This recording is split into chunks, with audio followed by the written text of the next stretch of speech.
No one in the room expected a child's tiny voice to shatter years of silence. But that's exactly what happened when little Emma pointed at a golden-framed portrait inside a billionaire's mansion and whispered, "Mom." The heiress standing beside her froze. Her heart raced. Her world tilted. Because the woman in the portrait, the smiling young lady with soft curls and bright eyes, was someone she had loved. Someone she had lost. Someone she never expected this little girl to recognize. And what happened next broke everyone in the room. Before we continue, welcome to Kindness Diaries. If you love emotional, heart-touching stories that remind us of the goodness still left in the world, make sure to subscribe, like, and share your thoughts in the comments. Your support helps us keep spreading kindness one story at a time. Now, let's begin.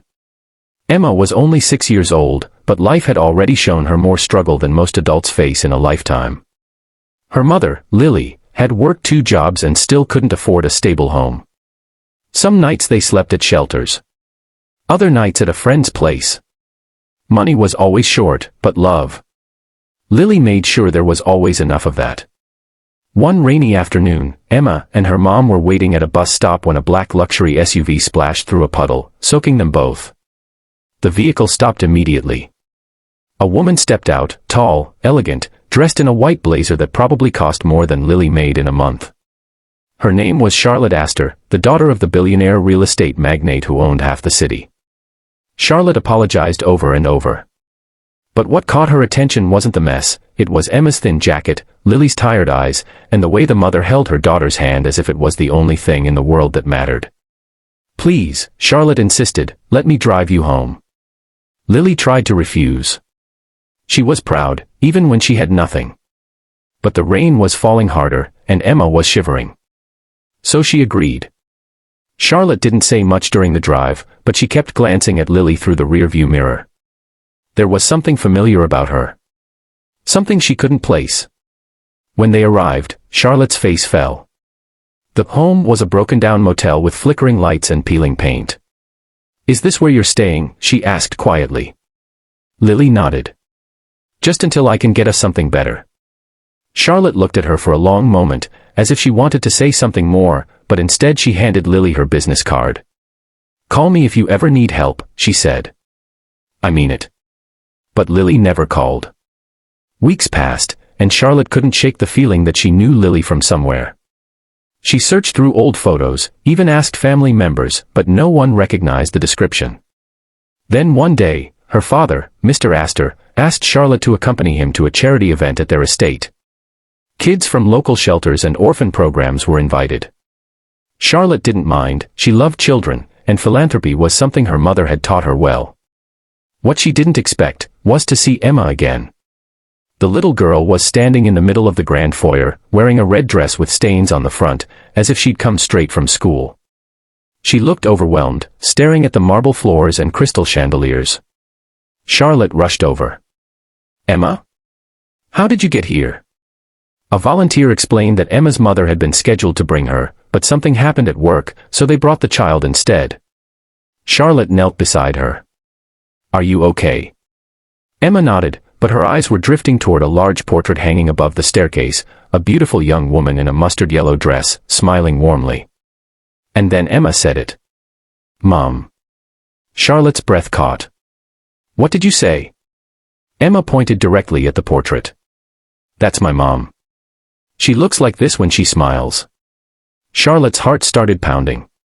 She grabbed Emma's shoulders gently. "Sweetheart, do you know her? Have you seen her before?" Emma just kept staring at the portrait, her little face softening into a smile. "She sings to me. But she looks a little younger in that picture." Charlotte's father walked over, confused. "What's going on?" Charlotte whispered, "Dad, why is Lily in our house? Why is her picture on the wall?" He looked at her like she had spoken another language. "Lily. That's not Lily. That's your mother." Charlotte froze.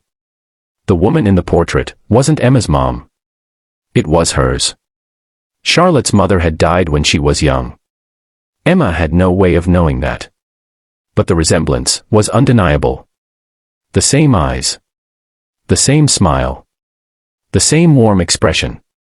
Suddenly everything clicked, the familiar feeling, the déjà vu, the tenderness she'd felt the day she drove Lily and Emma home. Charlotte wasn't imagining the resemblance. Emma really did look like her mother. And Lily. She looked like family. Charlotte immediately called the motel. No answer. She called Lily's workplace. Still nothing. Panic set in, and she drove straight to the motel with Emma in the back seat. When they arrived, paramedics were outside. Lily had collapsed from exhaustion, dehydration, and stress. Years of overwork had taken a toll. Charlotte ran toward her. Lily. Stay with me, please. Lily opened her eyes weakly. I didn't want Emma to see me like this. Charlotte grabbed her hand. You should have called me. I told you I would help. Tears rolled down Lily's cheeks. People like us don't get help from people like you.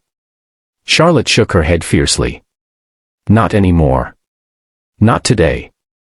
She paid Lily's medical bills, moved Lily and Emma into a comfortable home, and gave Lily a stable job with good hours. But more importantly, she stayed by their side. Lily recovered fully. And when Charlotte brought her father to meet Lily again, he studied her face for a long moment. Then he whispered. She looks like your mother's cousin. They were inseparable as kids, but the family lost touch